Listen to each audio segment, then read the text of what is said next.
আচ্ছা, এখন আমরা শিখব টপিক বা পয়েন্ট জেনারেটিং আইডিয়া। অনেক সময় হয় কি যে আমরা দেখা গেছে যে ফ্রি হ্যান্ড রাইটিং লিখতে যাচ্ছি, হতে পারে ভাব সম্প্রসারণ, কিংবা আমরা কোনো উপস্থিত বক্তৃতা দিতে যাচ্ছি। তাহলে হঠাৎ করে আমাদের মাথার মধ্যে খুব বেশি পয়েন্ট বা খুব বেশি তথ্য আসে না। তাহলে আমরা কিভাবে এই ধরনের উত্তরকে একটু দীর্ঘ করতে পারবো, সেই কৌশলগুলো একটু শিখি। দেখেন, প্রথমেই আপনার যেটা কাজ হবে, WH কোশ্চেন অ্যাপ্লাই করা। মানে এই বিষয়টা হোয়াট, হোয়াই, হাউ, মানে কি, কেন, কিভাবে, এই বিষয়গুলো নিয়ে আপনার পর্যালোচনা করা। তাহলে আপনি বিষয়টা নিয়ে একটু লিখতে পারবেন আর কি, বা উত্তর করতে পারবেন। এরপর আপনি হচ্ছে যে বিষয় লিখতেছেন সেটার কোনো আহ, ইতিহাস আছে কিনা, সেটা আমাদের কোনো আন্দোলন বা যুদ্ধের সাথে সম্পর্কিত কিনা, সেটা আমাদের সংস্কৃতি বা ঐতিহ্যের সাথে কিভাবে সম্পর্কিত, এই বিষয়গুলো নিয়ে আসার চেষ্টা করুন। তারপর আপনি যেটা ভাববেন যে সাহিত্যের কোনো বিষয়বস্তু কিংবা বিখ্যাত মনীষীদের আদর্শের সাথে সেটা কতটুকু মিল আছে, সেই বিষয়গুলো আপনার লেখায় ফুটে তোলার চেষ্টা করুন। এরপর আপনি আসবেন আমাদের ব্যক্তি জীবন, সমাজ, সংস্কৃতি, অর্থনীতি, এগুলোর সাথে কিভাবে রিলেটেড, এটা পরিবেশের সাথে কিভাবে সংযুক্ত। তারপরে এটার পিছনে, এটা যদি কোনো সমস্যা হয়ে থাকে তাহলে এই সমস্যার পিছনে কি কি কারণ আছে, এটার প্রভাব কি রকম, এটার কি কি চ্যালেঞ্জ আছে, এটা আমরা কিভাবে সমাধান করতে পারি, এবং অন্যান্য যে বিশ্বর সাথে এটা কিভাবে সম্পর্কিত, বিশ্বটা এই সমস্যাকে কিভাবে সমাধান করতেছে, সেই সমাধানটাকে কিভাবে আমাদের লোকাল পার্সপেক্টিভে ব্যবহার করতে পারি, অনেকটা থিঙ্ক গ্লোবালি অ্যাক্ট লোকালির মতো আর কি। তারপর এটা কিভাবে এসডিজির সাথে সম্পর্কিত, এটার প্রযুক্তির ছোঁয়া বা সম্ভাবনা কতটুকু আছে এর মধ্যে, এবং সবশেষে এটার ভবিষ্যৎ কি, সেটা পর্যালোচনা করে আপনি একটা আশাবাদী সমাপ্তি দিতে পারেন আর কি। তারপর এখন ধরেন এটা হচ্ছে আপনি লেখার জন্য যে কন্টেন্ট গুলো নিয়ে আসবেন, সেই ধারণাটা আপনাদেরকে বললাম। এখন এই যে কন্টেন্ট নিয়ে আসবেন সেটা লেখার জন্য আপনি কি ধরনের শিরোনাম ব্যবহার করবেন, সেই অনেক সময় দেখা যায় মাথার মধ্যে শিরোনাম আসে না। সেই শিরোনামগুলো নিয়ে আসার জন্য আপনি যেটা ব্যবহার করতে পারেন, সবচেয়ে পাওয়ারফুল তিনটা হচ্ছে সি দিয়ে মনে রাখতে পারেন: সোসাইটি, এনভায়রনমেন্ট, ইকোনমি। এটা কিন্তু আসলে এসডিজির যে তিনটা পিলার, সেই তিনটা পিলার থেকে নেওয়া হয়েছে। সোসাইটি, এনভায়রনমেন্ট, ইকোনমি, খুবই শক্তিশালী তিনটা পিলার, এটা ব্যবহার করতে পারেন। এরপর যদি আপনি ব্যবহার করতে চান, আপনি হচ্ছে জিটি ব্যবহার করতে পারেন। যেটা কি জিও পলিটিক্স বা জিওগ্রাফি এবং টেকনোলজি। এই যে জিও পলিটিক্স বা জিওগ্রাফি, এই ধরনের পয়েন্ট কিন্তু আপনার বিশেষ করে আন্তর্জাতিকের জন্য খুবই সম্পর্কিত বা খুবই বেশি রিলেটেড। এরপরও যদি আপনার আরো পয়েন্টের প্রয়োজন পড়ে, আপনি education, agriculture, HTC, health, transportation, communication, IOP, industrialisation, urbanisation, peace, EP, employment, partnership, এভাবে কিন্তু শিরোনামগুলো মনে রাখতে পারেন আর কি। এখন এইটার পরও যদি আপনার মনে হয় যে আপনার শিরোনাম খুব বেশি আসে নাই, তাহলে আপনি কি করবেন, এই যে এসডিজির যে 17টা গোল শিখছেন, 1 থেকে শুরু করে 17, এই 17টা গোলের মধ্যে আপনি সার্চ করেন, দেখেন আপনি এর মধ্যেই 30 প্লাস পয়েন্ট পেয়ে যাবেন, বা 30 প্লাস আপনি হচ্ছে শিরোনাম লিখতে পারবেন। এটা কিন্তু খুবই ইফেক্টিভ একটা কৌশল। আমি যখন সব ভুলে যাইতাম, তখন এই এসডিজি গোল থেকে আমি শিরোনাম তৈরি করতাম আর কি পরীক্ষার মধ্যে।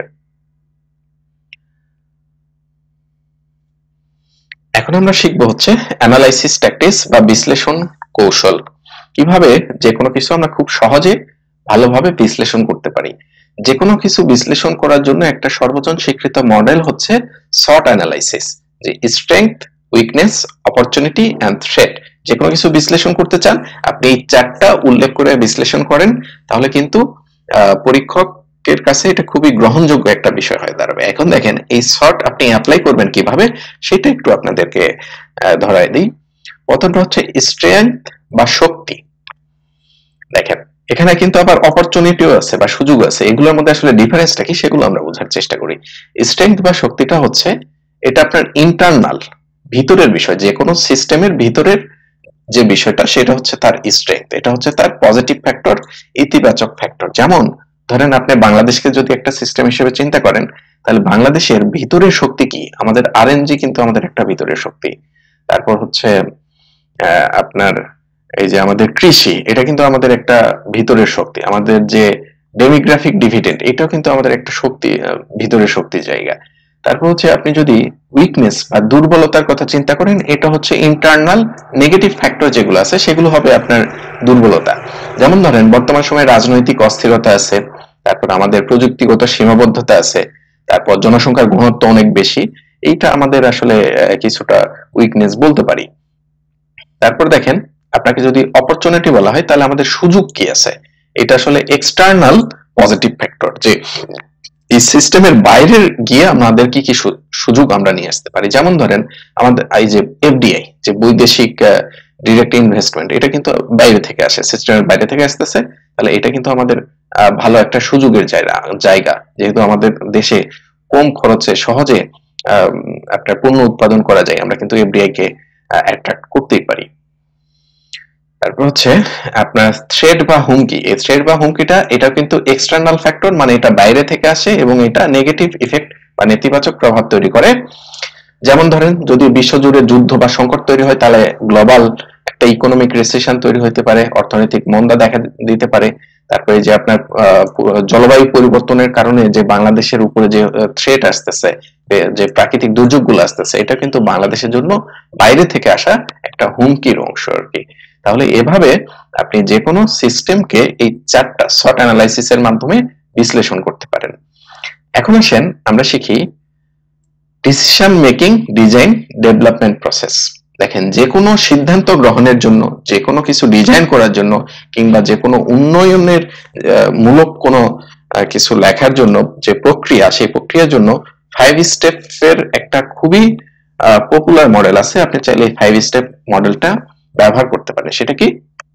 দেখেন IAEDR এভাবে মনে রাখতে পারেন। আই হচ্ছে আইডেন্টিফিকেশন, মানে শনাক্তকরণ। তার মানে এখানে আপনার মূল কাজ হচ্ছে কি, আপনি প্রথমে সমস্যাগুলো শনাক্ত করবেন, অথবা আপনার যে উদ্দেশ্য আছে সেই উদ্দেশ্যগুলো আপনি শনাক্ত করবেন। তারপর কি অ্যানালাইসিস। অ্যানালাইসিস হচ্ছে বিশ্লেষণ। আপনি পর্যাপ্ত তথ্য সংগ্রহ করে সেই তথ্যের আলোকে বিশ্লেষণ করবেন এবং বিকল্পগুলো খুঁজে বের করবেন। এটা আসলে এই যে অ্যানালাইসিস বা বিশ্লেষণ, আমরা যে SWOT অ্যানালাইসিসটা শিখলাম, এটা কিন্তু এই 5 স্টেপ মডেলের সেকেন্ড একটা স্টেপ আর কি। আপনি চাইলে এই বিশ্লেষণ অংশে যদি আরো বিস্তারিত লিখতে চান, আপনি এই SWOT মডেলটা অ্যানালাইসিসের মধ্যে ঢুকে নিয়ে আসতে পারেন আর কি। এরপর হচ্ছে ইভ্যালুয়েশন। আপনি যে SWOT অ্যানালাইসিসের মাধ্যমে বিভিন্ন অল্টারনেটিভের যে বিশ্লেষণগুলো করলেন, সেটার আপনি হচ্ছে কম্পারিজন অফ অল্টারনেটিভ করবেন এখানে, মানে মূল্যায়নগুলো করবেন, যে আমরা যদি এই বিকল্প নিই তাহলে আমাদের কি হবে, বা অন্য বিকল্প যদি নিই তাহলে আমার কি হবে, এই ধরনের মূল্যায়ন করবেন। এই যে যখন আপনার মূল্যায়ন হয়ে গেল, তারপর আপনি হচ্ছে আপনার ডিসিশন বা সিদ্ধান্তটা নিয়ে ফেলবেন যে এই যে বিকল্প আছে, এই বিকল্পগুলোর মধ্যে কোনটা সবচাইতে আমাদের জন্য বেস্ট সলিউশন হবে, সেটাকেই আমরা চুজ করব। এরপর আমরা যেটা করব, রিভিউ বা পর্যালোচনা। মানে হচ্ছে যে আমরা যে সিদ্ধান্তগুলো নিয়েছি সেই সিদ্ধান্তগুলো আমরা ইমপ্লিমেন্টেশন করব, এবং ইমপ্লিমেন্টেশনের পরে সেটার ইভ্যালুয়েশন করতে থাকবো, যে আমাদের এই সিদ্ধান্তটা কতটা কার্যকর হচ্ছে, এটা আমাদের কিরকম ফলাফল নিয়ে আসতেছে, সেগুলো আমরা পর্যালোচনা করতে থাকবো, যাতে পরবর্তীতে আবার ডিসিশন নেওয়ার কোনো বিষয় আসে, এই পর্যালোচনা ইভ্যালুয়েশন গুলো যাতে আমাদের পরবর্তীতে আরো বেটার সিস্টেম ডেভেলপ করার জন্য কাজে দেয়। তাহলে দেখেন এইটা এমন একটা সিস্টেম, যে সিস্টেমটা কিন্তু আপনি যে ফরেন ডিপ্লোমেসি, নেগোসিয়েশন, কিংবা যে কোনো ডিজাইন ডেভেলপমেন্ট, ধরেন আপনার সফটওয়্যার ডেভেলপমেন্ট প্রসেস কিভাবে কাজ করে বা কিভাবে সফটওয়্যার ডেভেলপমেন্ট করা হয়, এই ধরনের যে কোনো প্রসেসের জন্য কিন্তু আপনি মডেলটা ব্যবহার করতে পারেন।